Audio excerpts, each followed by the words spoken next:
opinion, the best way to find a balance between being sane and but at the same time being like always ready? Like, do you have, like, I don't know, some time off that it's only for you on tour, like 10 minutes in the day, or something like that? I don't know, is there a way?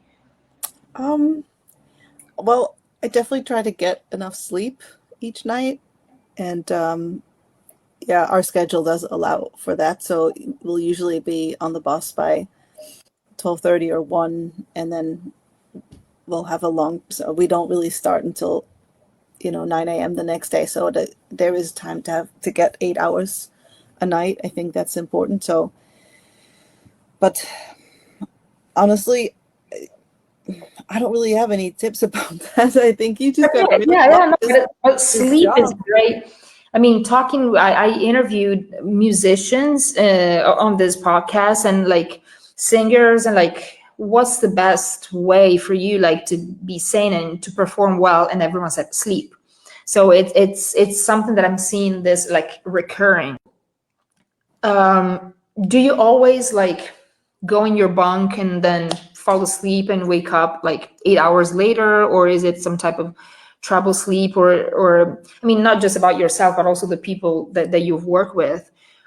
Is it easy, to constantly like sleep on the bus, or with people? Because it's Yeah, it varies really person to person. I sleep very easily, and that is such a blessing. I'm hating But you right now. I'm sorry. I'm Yeah, hating you right now. yeah, I know everybody envies me. Um, I will say when we have a driver that is unsteady, I do wake up and I get a little scared because I'm like, oh, are they like falling asleep or something? Or I am getting annoyed because they're just not doing a very good job of driving smoothly. And I'm just like, oh my God, you have one job as you're driving people that are sleeping, just like Yeah. take corners gently. Like, Jesus, how hard is it? So I'm getting all worked up in my bunk. And Yeah. so, and then if I get too worked up, I'll go downstairs and be like, hey, like, I'll talk to the driver.